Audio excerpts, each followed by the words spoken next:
الحمدللہ رب العالمین والعاقبۃ للمتقین والصلاة والسلام علی رسولہ النبی الکریم اما بعد فاعوذ باللہ من الشیطان الرجیم بسم اللہ الرحمن الرحیم اللہم صل علی محمد وعلی آل محمد کما صلیت علی ابراہیم وعلی آل ابراہیم انک حمید مجید اللہم بارک علی محمد وعلی آل محمد کما بارکت علی ابراہیم وعلى آل ابراہیم انک حمید مجید۔ میرے محترم بھائیو بہنوں، ہر شخص کی خواہش ہوتی ہے کہ اس کا کھانا پینا اچھا ہو، اس کا رہن سہن بھی اچھا ہو، اس کا اوڑھنا بچھونا بھی اچھا ہونا چاہیے، اور ہر شخص اسی چیز کی تگ و دو میں جد و جہد میں لگا ہوا ہے کہ کسی طرح اس کی جو خواہشات ہیں، جو اس کی جائز خواہشات ہیں، وہ پوری ہوتی جائیں، اور اپنی خواہشات کی تکمیل کے لیے دن رات ایک کر دیتا ہے، بہت زیادہ محنت کرتا ہے، پھر تب جا کر کبھی کوئی خواہش پوری ہوتی ہے اور کچھ خواہشیں ادھوری رہ جاتی ہیں۔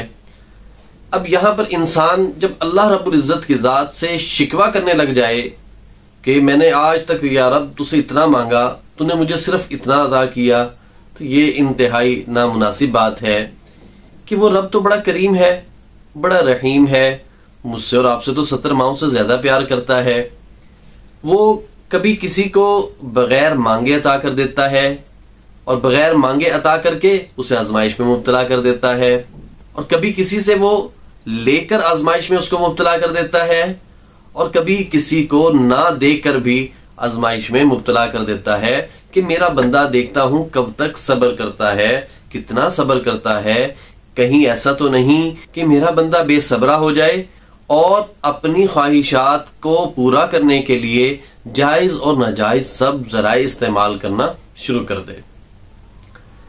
تو میرے محترم بھائیو بہنوں، اللہ رب العزت کی ذات بڑی ہی کریم ذات ہے، بڑی ہی کریم ذات ہے، بہت مہربان والی۔ وہ جب نوازنے پر آتا ہے میرے محترم بھائیو بہنوں، وہ پھر یہ نہیں دیکھتا کہ یہ بندہ گناہگار ہے کہ نیکوکار ہے، یہ بندہ متقی پرہیزگار ہے یا یہ کتنا گناہگار ہے۔ اللہ رب العزت کی ذات اس چیز کو نہیں دیکھتی، وہ صرف میرے اور آپ کے دل کو دیکھتی ہے، اور میرے رب کو کوئی نہ کوئی ایسی ادا، کوئی نہ کوئی ایسی نیکی پسند آ جاتی ہے جس کی بنیاد پر اللہ رب العزت کی ذات اسے اپنے بندے کو نوازنا شروع کر دیتی ہے۔ آج میں آپ کو جو وظیفہ بتانے جا رہا ہوں، اللہ رب العزت کی ذات سے مانگنے کا خاص وظیفہ ہے، یا یوں کہہ لیجئے کہ جس طرح ایک بچہ رو کر گڑ گڑا کر اپنی ماں سے اپنی بات منوا لیتا ہے، یہ اس طرح کا وظیفہ ہے کہ جب آپ کریں گے تو ایسا لگے گا کہ آپ رو رہے ہیں، گڑ گڑا رہے ہیں، اور اللہ رب العزت کی ذات کو مجھ پر اور آپ پر رحم آ جائے گا، اور اللہ رب العزت کی ذات اپنی رحمت کے دروازے ہم سب کے لیے کھول دے گی۔ وہ وظیفہ کیا ہے؟ سب سے پہلے تو میں اس وظیفے کا کے اعتبار سے جو صورت بتانے جا رہا ہوں اس کا شان نزول بتا دوں تاکہ آپ کو اور زیادہ اس وظیفے کی افادیت کا پتہ چل جائے۔ نبی کریم صلی اللہ علیہ وآلہ وسلم پر 3 ماہ سے وحی کا سلسلہ منقطع ہو گیا تھا۔ کفار مکہ، مشرکین مکہ نے آپ صلی اللہ علیہ وآلہ وسلم کا مذاق اڑایا۔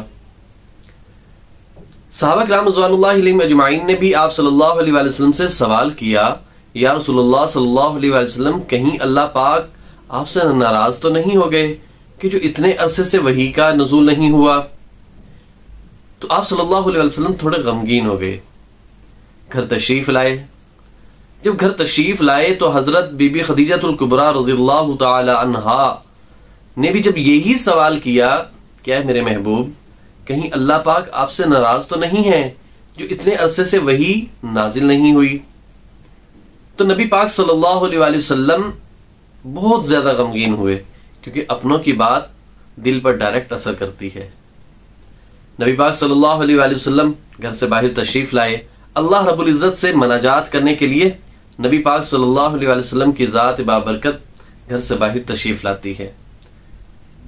اتنے میں حضرت جبرائیل علیہ السلام بڑی تیز رفتاری کے ساتھ نبی پاک صلی اللہ علیہ وآلہ وسلم کے سامنے حاضر ہوتے ہیں، اور کہتے ہیں یا رسول اللہ صلی اللہ علیہ وسلم میں آج سے پہلے 3 مرتبہ اتنی تیز رفتاری کے ساتھ آیا ہوں.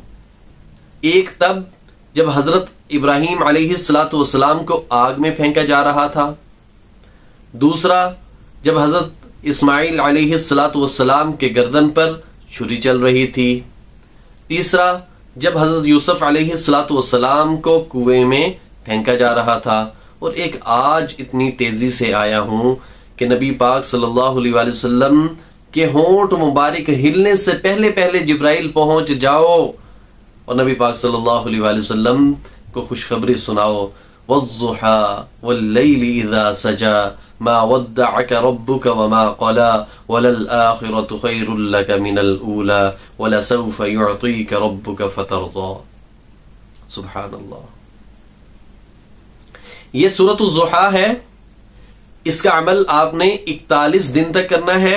آپ نے عشاء کی نماز پڑھنے کے بعد اول آخر 3 مرتبہ درود ابراہیمی پڑھنا ہے اور اس سورت کو آپ نے شروع کرنا ہے والضحیٰ واللیل اذا سجا ما ودعك ربك وما قلا وللآخرة خیر لك من الأولى ولسوف يعطيك ربك فترضى.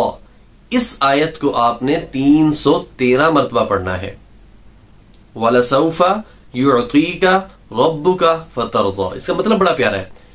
اس کا مطلب کیا ہے؟ اللہ پاک اپنے محبوب سے فرما رہے ہیں اے میرے محبوب ہم آپ کو اتنا عطا کریں گے کہ آپ ہم سے راضی ہو جائیں. اللہ اکبر. 1,24,000 انبیاء کرام علیہ السلام اس دنیا میں تشریف لائے. اللہ رب العزت نے سب کو کہا مجھے راضی کرو مجھے راضی کرو مجھے راضی کرو. اور اپنے محبوب سے محبت کا نرالا ہی انداز ہے. کیا اللہ تبارک و تعالیٰ کی ذات کیا فرما رہی ہے؟ وَلَسَوْفَ يُعْطِيكَ رَبُّكَ فَتَرْضَى. اے میرے نبی اے میرے محبوب ہم آپ کو اتنا عطا کریں گے کہ آپ ہم سے راضی ہو جائیں. تو اس آیت کو آپ نے 313 مرتبہ پڑھنا ہے. جب آپ 313ویں مرتبہ اس آیت کو پڑھیں گے وَلَسَوْفَ يُعْطِيكَ رَبُّكَ فَتَرْضَى أَلَمْ يَجِدْكَ يَتِيمًا فَآوَى وَوَجَدَكَ ضَالًّا فَهَدَى وَوَجَدَكَ عَائِلًا فَأَغْنَى فَأَمَّا الْيَتِيمَ فَلَا تَقْهَرْ وَأَمَّا السَّائِلَ فَلَا تَنْهَرْ وَأَمَّا بِنِعْمَةِ رَبِّكَ فَحَدِّثْ. اس کے بعد پھر آپ نے 3 مرتبہ درود ابراہیمی پڑھنی ہے. اس کے بعد آپ نے بارگاہ الہی میں ہاتھ اٹھا لینے ہیں. اللہ رب العزت سے جو مانگنا ہے مانگے. جو چیز آپ کو لگتی ہے کہ میرے لیے ناممکن ہے وہ بھی مانگے کیونکہ اللہ رب العزت کی ذات کے لیے تو کوئی بھی چیز ناممکن نہیں ہے. تو جو دل میں آتا ہے اپنے رب سے مانگتے جائیں. میرا رب انشاءاللہ العزیز آپ کو وہ سب کچھ عطا فرمائے گا جو میرے اور آپ کے حق میں بہتر ہوگا. صدق دل کے ساتھ یقین کامل کے ساتھ اس عمل کو کر کے دیکھیے. انشاءاللہ العزیز اللہ رب العزت کی ذات آپ کو ایسی جگہ سے رزق عطا فرمائے گی جو آپ کے وہم و گمان میں بھی نہیں ہوگا. لیکن شرط کیا ہے کہ اللہ رب العزت کی ذات میرے اور آپ کے اس پڑھائی کو نہیں دیکھے گی. یہ یاد رکھیے اللہ رب العزت کی ذات میری اور آپ کی اس پڑھائی کو قطن نہیں دیکھے گی بلکہ اللہ رب العزت کی ذات میرے اور آپ کے دل کی سچائی کو دیکھے گی کہ میں اور آپ کتنی سچائی کے ساتھ کتنے یقین کے ساتھ اپنے رب سے مانگ رہے ہیں. یہ بڑا ہی مجرب وظیفہ ہے اور میرے استاد محترم نے اس کے بارے میں بتایا ہے کہ جنہیں بھی اس کے بارے میں بتایا گیا انہوں نے الحمدللہ بہت بہت بہت خوشی کا اظہار کیا کہ اللہ رب العزت سے جو مانگا ہے اللہ رب العزت کی ذات نے وہ سب کچھ ہمیں عطا کر دیا ہے. جب اللہ رب العزت کی ذات مجھے اور آپ کو نواز دینا اس کے بعد پھر اپنے رب کا شکر گزار بندہ بنتے رہنا. شکر گزار بندہ بنے رہنا یہ اس وظیفے کی شرط ہے کیونکہ اللہ رب العزت شکر گزار بندوں کو پسند فرماتا ہے. اللہ رب العزت سے دعا ہے کہ اللہ رب العزت کی ذات جو میرے اور آپ کے حق میں بہتر ہے ہم سب کو وہ سب کچھ عطا فرما دے. آمین. وآخر دعوانا ان الحمد للہ رب العالمین.